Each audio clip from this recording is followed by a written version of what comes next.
Esse assunto hoje é É complexo bacana. mesmo. O assunto é bacana hoje. É obsessões complexas É, mesmo. então, meus queridos, minhas queridas, boa noite. 20 horas e 30 minutos, 4 de maio de 2021. Sejam bem-vindos. Mais uma aula do nosso curso de mediunidade. É um prazer estar com vocês. Daniela vai cuidar de carregar o piano hoje, né, Daniela? Então, É isso aí. eu estarei aqui nas entrelinhas, que eu ainda estou editando a aula de ontem, e eu não tive tempo. Então, agradecemos a vocês a presença, a Jesus pela força, pelo equilíbrio, aos irmãos maiores por nos darem esse incentivo e esses bons fluidos. Que a nossa aula corra tudo bem, que as obsessões não sejam tão complexas em cima de nós, né? Então, um grande abraço a vocês, uma boa aula, sejam bem-vindos. Passo a bola, mais um chegando aqui. Passo a bola para você aí, Daniela. Grande abraço. Tá jóia, Silvio. Obrigada. Vou colocar meu óculos agora aqui, né? Para poder ler minhas anotações. Então, pessoal, o estudo de hoje, da aula 29, que são as obsessões complexas, audiência, vidência, vampirismo, ela acabou sendo disponibilizada aí para vocês só agora há pouco, mas quando acontecer isso, o Silvio pediu muitas desculpas, mas fica lá, quando você acessa pelo YouTube, a última aula, consegue buscar outra, né, para ninguém perder e acompanhar, porque as explicações da Evelyn são excelentes, a gente só tenta aqui meio que fazer uma segunda colinha para reafirmar cada vez mais o nosso entendimento. Então, a Evelyn já começa fazendo ali uma diferença, que era uma dúvida que muitos têm, entre vampirismo e obsessão. E, Silvio, você, quando quiser fazer alguma parte aí, se achar conveniente, viu? Pode entrar. Então, ela explica que, no caso, a obsessão caracterizada de uma forma de vampirismo, ela está muito relacionada aos aspectos fluidos, né? Onde o espírito obsessor busca o encarnado para absorver ali os fluidos relativos ao consumo do álcool, do fumo, das emanações sexuais, e que quando a questão é a obsessão, ela já tem um outro emaranhado, né, um intrincado mais mental, mais psicológico, porque ela se inicia na nossa sintonia, e essa sintonia vai fazendo com que você confie cada vez mais naquele espírito próximo, vá se afinizando mais nas ideias, levando aí a obsessões que nós já estudamos aí nas aulas passadas, que chega a uma hipnose completa, né, a fascinação. Aí, novamente, depois ela entra tirando uma nova dúvida sobre a convulsão. Se a convulsão é um sintoma de obsessão, ou seja, se todas as pessoas que em algum momento, né, da vida têm a convulsão, a gente pode chegar e afirmar, não, isso é um processo obsessivo. Então, ela diz que não, né, que nem toda convulsão está ligada a uma obsessão, mas que sim, muitas vezes, algumas obsessões acabam tendo um sintoma da obsessão, que isso está muito relacionado à convulsão em si com questões orgânicas que não dependem aí de uma sintonia espiritual. Por quê? Aí ela esclarece que no caso de um epilético, né, no processo de convulsão devido à doença, ele costuma desfalecer e perder a consciência. E no caso de uma obsessão, quando o espírito, né, tem essa convulsão ou espasmos, né, físicos, está ligado à obsessão, ele não desfalece, mas ele tem uma mudança, uma alteração do seu comportamento. Então, não há o desfalecimento, o desmaio, a perda da consciência na obsessão, e sim uma mudança dessa forma de personalidade de expressar. Aí ela vem e relata um caso que André Luiz colocou no seu livro, que ele observou de fascinação, né? Onde havia aí uma influência do obsessor sobre essa mulher, que era um comparsa do passado, que ela levou para o caminho do mal, e depois se afastou dele, ele, de vingança, perseguia, e ele fazia, ela encarnada e ele no mundo espiritual, uma ação sobre a sua mente, né, de forma que ela se jogasse no chão e se comportasse como um animal. Então, ali ela tinha alguns espasmos, formas de convulsão, mas ela não perdia sua consciência, não desmaiava, não desfalecia, apenas mudava o seu comportamento.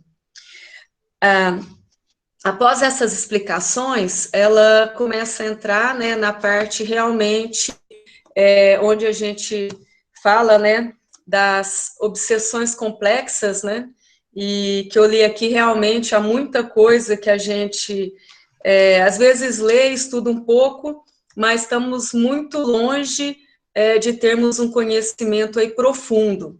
Então, vamos lá. Ela comenta sobre a síndrome dos aparelhos parasitas, que é um modo de obsessão complexa, que vai além da ação hipnótica ou da presença de um espírito obsessor ao lado ali daquele que é o intuito de ser o obsediado, né, encarnado ou desencarnado. Então, esses aparelhos parasitas são inseridos certos artefatos no perispírito, né?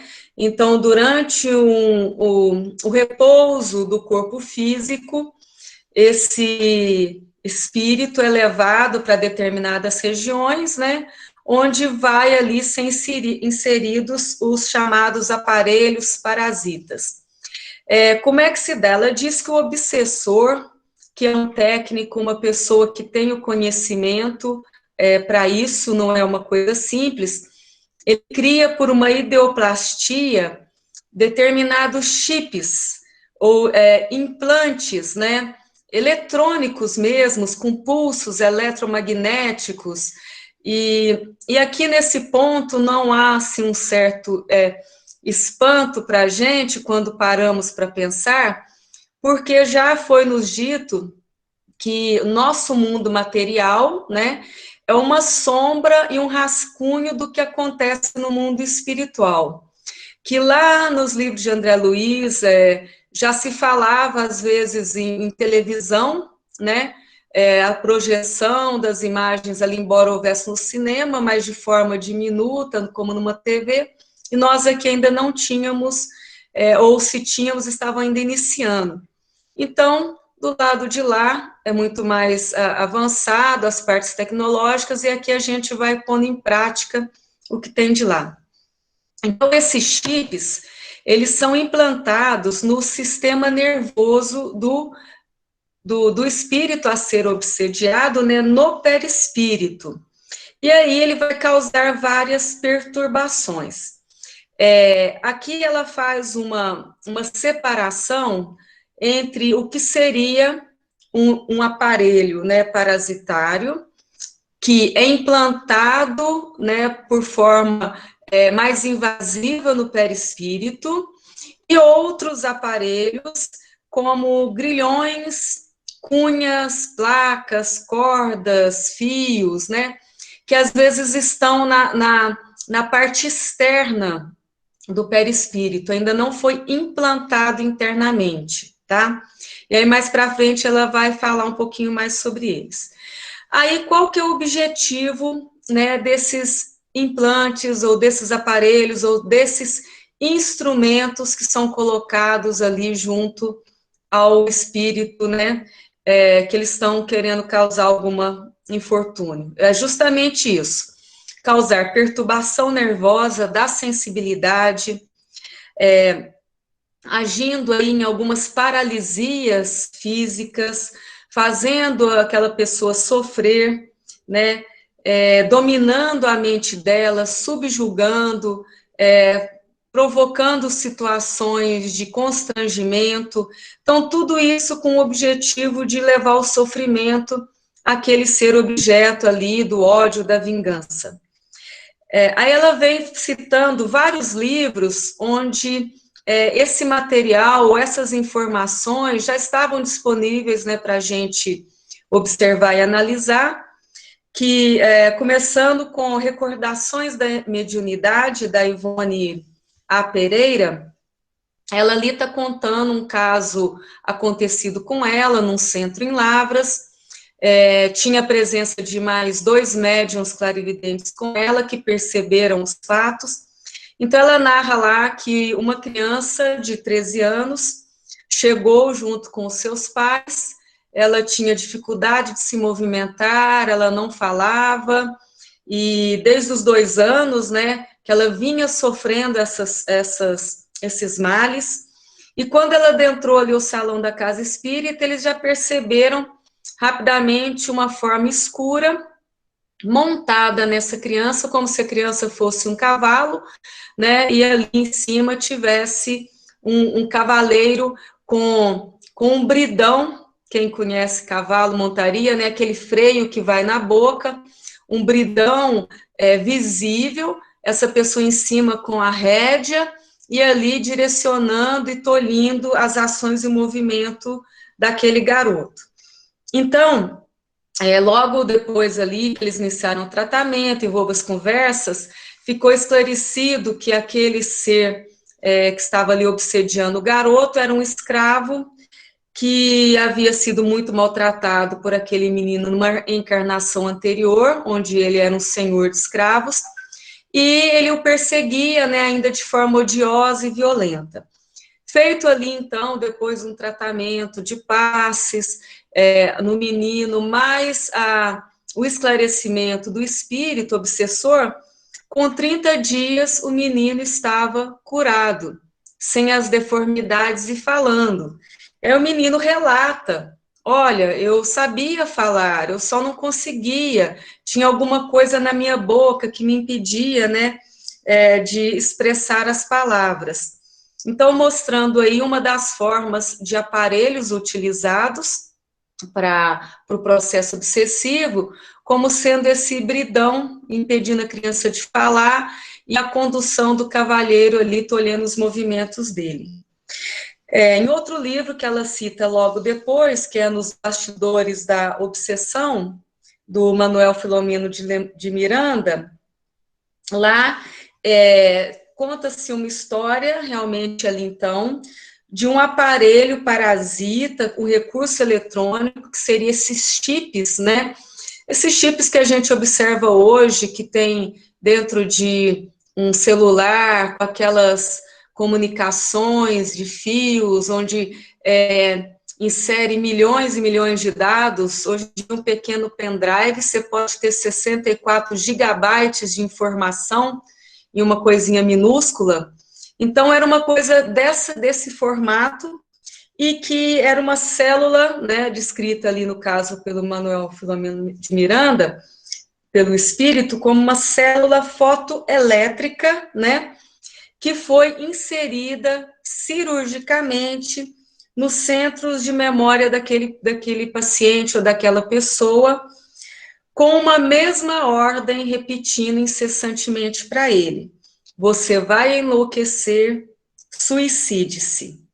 Então, lá faz um relato de que esse encarnado foi retirado ali durante o sono, levado para um anfiteatro, onde tinha uma plateia, e esse espírito mago, né, das trevas, ali realizou uma cirurgia com instrumentos cirúrgicos e fez a inserção desse chip.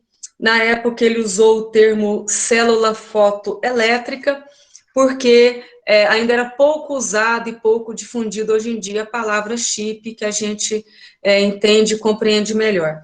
E ali, cirurgicamente, ele pegou no centro nervoso do perispírito do jovem adormecido e implantou aquela mensagem a ser repetida e repetida várias vezes: você vai enlouquecer, suicide-se. você vai enlouquecer e suicide-se, né? Aí a Evelyn vem nos falando que essa modalidade complexa dos aparelhos utilizados para obsessão, elas são de diagnóstico mais difícil, porque não se percebe ali muitas vezes, né, no primeiro modo, a grosso modo, a presença de um espírito do lado daquele que está sofrendo a obsessão. Então, ela comenta que nessas situações, o grupo mediúnico, ou seja, aquela equipe, né, daquela reunião mediúnica, tem que ter ali um trabalho, um esforço na clarividência para poder identificar esse dispositivo, né? Primeiro ponto, né? Percebe-se ali que há o dispositivo, identifica que o processo da obsessão não está sendo relacionado à presença de um espírito ao lado. Feito isso, né? Então vai buscar o responsável que colocou aquele chip ali, e durante as reuniões ali mediúnicas, no processo de esclarecimento, convencê-lo a retirar o mesmo. Mas ela também nos esclarece que é o seguinte, que no primeiro momento a ideia é essa, procurar aquele responsável, o técnico que colocou o chip, fazer o esclarecimento para ele, mas que também os espíritos superiores, eles podem, naquela reunião ou durante algum determinado tempo do processo, eles retirarem esse chip, certo? Mas a primeira ideia é solucionar, né? Não é como diriam os irmãos, retirar a mosca que está em volta da pessoa que não tomou banho, está suja, e não falar para ela tomar um banho, né? É um processo, um trabalho para que seja definitivo a cura, né? Ou a transformação para não voltar a acontecer novas situações. Aí ela fala como funciona a ativação, né, desses chips, ativação e funcionamento. Ela diz que depois que eles estão ali implantados no organismo, ele entra dentro do processo natural de funcionamento. Qualquer movimento, qualquer ação que a pessoa realiza, ela transmite para esse chip o seu fluido vital e o alimenta, né? E aí, esse chip vem a todo momento, da forma como ele foi programado, liberando a ordem aí, né, que foi implantada. Da retirada dos aparelhos, ela toca de novo e ela comenta aqui, né, que esses chips, diferente daqueles objetos, aparelhos que não estão implantados dentro do perispírito, eles não são retirados através de passes. Já os objetos implantados, igual a história lá atrás do garoto de 13 anos, que tinha o bridão na boca, apenas os passes e os tratamentos foram suficientes para ele retomar o seu controle físico. Nos casos do chip, não, só o passe não resolve. Então, requer, sim, uma cirurgia, e aí tem que ser os espíritos superiores ou aquele técnico que colocou o chip, os que poderiam, né, ser os responsáveis aí para fazer essa retirada de forma segura, né? E aí ela vem e comenta sobre o efeito após a retirada, né? Que como um efeito fantasma, uma lembrança, um condicionamento, eles ainda continuam tendo certo efeito após a retirada, ainda mandando mensagens, porque dependendo do tempo e das circunstâncias, eles foram criando ali certos condicionamentos. Então, eles ainda podem, mesmo após ter sido feito todo o trabalho, né, de remoção, a pessoa que estava sujeita a esse tipo de aparelho ainda continuar apresentando aí algum efeito, né, da ação do mesmo. Aí ela comenta quais são os obsessores que utilizam esses aparelhos parasitas, né?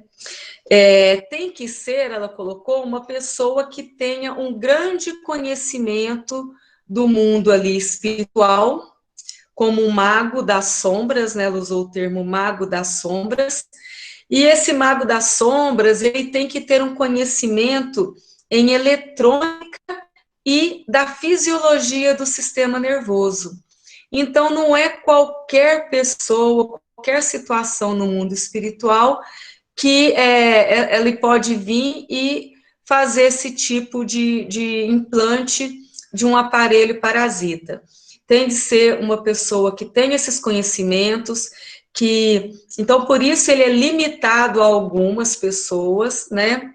E esse implante pode ser colocado pelo médium por uma causa própria, por esse mago das sombras, por um desafeto dele, ou ele pode ser contratado ou pago por outro para fazer o serviço de implantar esse chip em algum desafeto de outro, certo?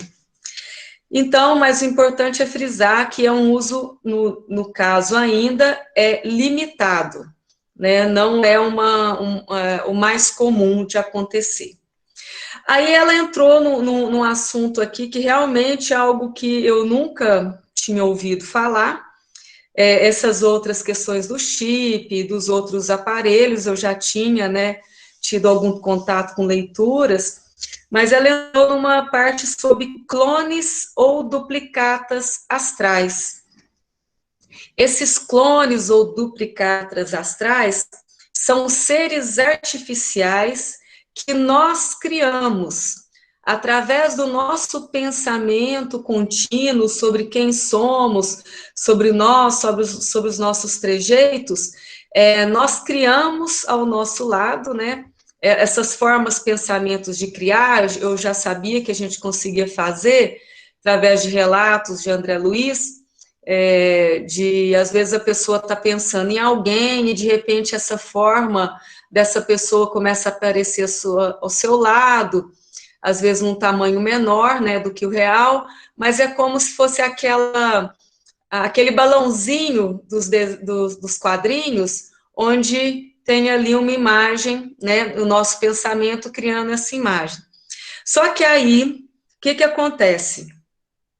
Magos também do mundo espiritual, que têm muito conhecimento, eles fazem o quê? Eles pegam essas formações artificiais de nós mesmos, né? Uma duplicata nossa, um clone nosso, eles terminam de modelar isso lá no umbral, esses nossos clones, e o que eles fazem com eles? Como é que esses clones vão atuar para nos obsediar ou nos causar sofrimento? Eles vão ficar ao nosso lado como um duplo nosso, problemático, desarmônico, né? Emanando ali para as nossas células físicas, por ser muito semelhante, né? Ele vai emanar com mais facilidade qualquer tipo de pensamento, ou de desejo, ou de desarmonia que o obsessor deseja. E esse clone ou duplicata astral pode levar até a formação de células cancerosas, né? Conforme a Evelyn relatou. Aí depois, ela comentou sobre os ovoides, que já também é um assunto que a gente já leu em alguns livros, né?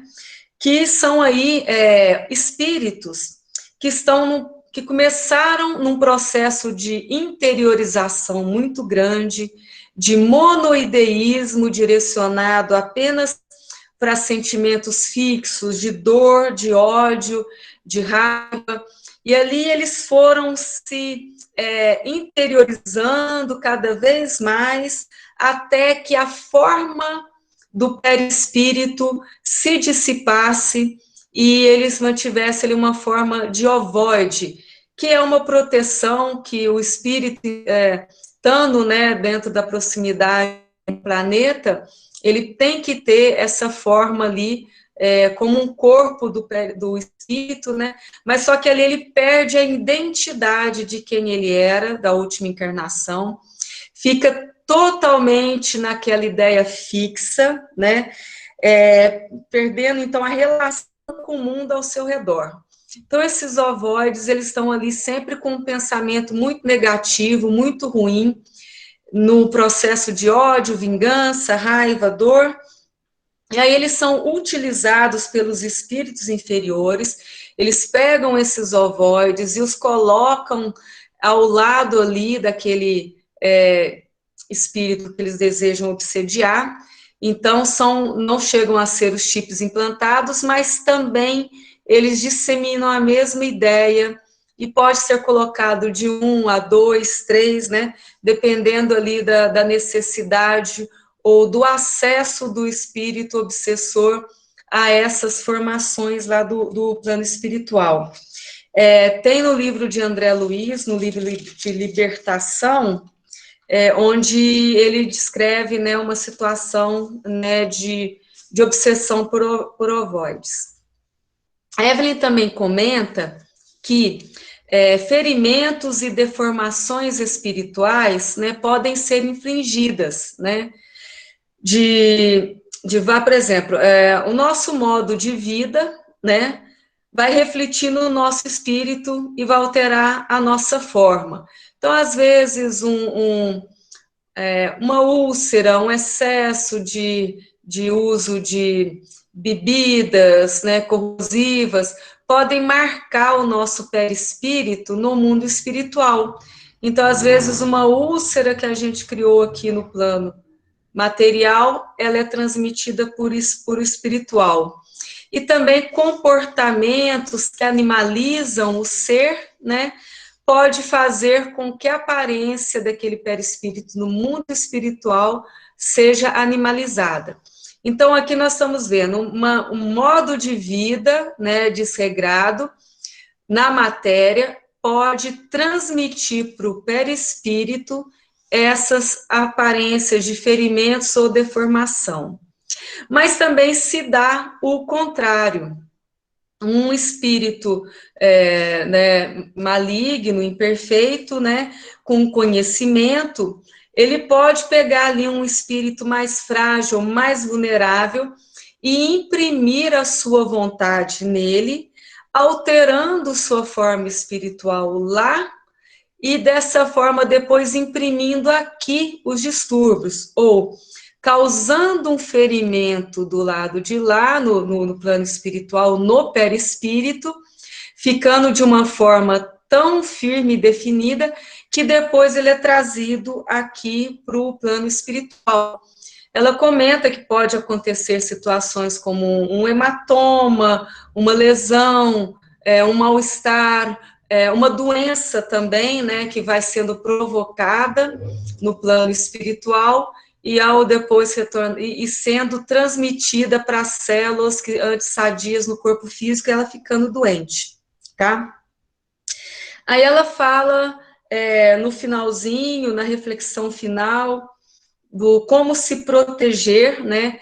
Porque a gente pensa assim, olha, nós aqui estamos realmente à mercê de uma gama de situações do plano espiritual, já de forma comum nós não percebemos muitas vezes as sensações, não temos clarividência, e eles do lado de lá podem nos ver, nos conhecem muitas vezes mais do que a gente mesmo, e tem todo esse tipo de artefato e artimanha para nos induzir e nos dominar, né?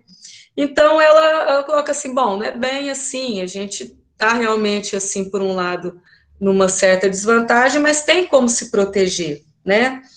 Tem como, e ela explica, né, que seria ter uma mente harmonizada com as leis divinas, cria esse escudo protetor, e que a cura, né, primeiro a mente harmonizada, né, com as leis divinas, você se protege, e as pessoas que já entraram nesse processo, elas podem se curar sim, né, e entra aqui também como uma forma de proteção, o estudo do evangelho, da doutrina espírita, seguir os ensinamentos de Jesus, buscar o passe para aqueles, né, que estão doentes, a oração, trabalho na seara do bem e principalmente o amor no coração, né? Quando a pessoa busca sempre o caminho ali do que Jesus escolheria, do que eu não escolho o ódio, eu escolho o amor, eu não escolho a discórdia, eu escolho a concordância. Então, tudo isso vai criar o escudo, vai proteger e não vai deixar com que penetre, né? Mas a gente tem que estar sempre aí, orando e vigiando, porque somos falhos e envolvidos na matéria, na correria do dia a dia. Às vezes a gente esquece quem realmente nós somos, né? Os espíritos imortais, vivenciando uma experiência num plano físico, mas que a verdadeira vida nossa reside aí no plano espiritual. Tá bem, meus irmãos? Então, era esse o recado, viu? Espero que todos depois também vejam a aula da Evelyn, né, Silvio? Para aproveitar mais ainda os ensinamentos dela. Peço perdão novamente. Eu não sei o que aconteceu, porque a aula não é óbvio que deve ter sido eu. Então, eu passei com vocês aí, para vocês agora fazerem o contrário. A Daniela ensinou e vocês complementam com a Evelyn, tá bom? Né, Daniela? Você vai ter aí o prazer de ter a Evelyn complementando a sua matéria. Olha que bacana. Né? Importante, hein? Você tá chique, minha sogra chique, tá tão chique. Eu até hoje não sei o que é, mas quer dizer que você está bem. Então, gente, você não tem nenhuma dúvida pelo jeito, viu? O chat aqui está tranquilinho. A Maria Flávia dizendo, Daniela, você arrasa, com certeza, obrigado, viu? Fico feliz pela Daniela. E agradeço a presença de vocês, né? Se não há nenhuma dúvida nem nada. Para registro, nós fechamos aqui hoje 21h02, 14 presentes na sala de aula. Isso é bacana, muito bom, a gente fica feliz, porque nesse curso de mediunidade são 53 aulas, salvo engano, já passamos um pouquinho da metade. Então, estamos evoluindo bem, né? Estamos crescendo bastante. Eu vejo aí, pelo andado das conversas, que o aprendizado está gostoso, né, Daniela? Você não acha? Não, realmente, hoje eu aprendi coisas que eu preciso até estudar um pouquinho mais, esses clones aí, as cópias, né? Inclusive, no nosso curso do ESD, de ontem, da outra aula passada, anterior, e das últimas 3 aulas, principalmente, eu que já estou nessa lida de ESD desde 97, então já tenho aí, eu sou o professor de ESD desde o século passado. Você acredita que eu fiquei pasmo com as coisas que ela ensinou nas últimas 2 ou 3 aulas? É bastante profundo, porque toda vez que a gente lê um pouquinho, que a gente estuda um pouquinho, a gente aprende muito, porque a doutrina ela tem muita coisa para passar para nós, é uma coisa espetacular, né? É sensacional, fora de série mesmo. Tá joia, meus queridos? Bom, então, se não temos mais nada, podemos encerrar, Daniela? Sabrina também está dando um ok aqui. Então, vamos encerrar, né? Ok, vamos encerrar. Eu só estou fechando o microfone aqui porque costuma estar dando eco por causa da caixinha que eu pus. Não, mas está de boa. Boa noite aí, Silvio. Boa noite a todos. Obrigado pela paciência. Pessoal, obrigado, Daniela, pelo carinho aí da preparação da aula. Obrigado a todos pela presença. Que Jesus esteja conosco no resto da nossa semana, que seja frutífera. Um grande abraço para as mamães, um beijo no coração de todas. Está chegando aí o Dia das Mães, no próximo domingo, né? Então, que Jesus fortaleça vocês nessa tarefa grandiosa. Fiquem com Deus, um grande abraço, tchau, tchau. Até a próxima. Fiquem com Deus.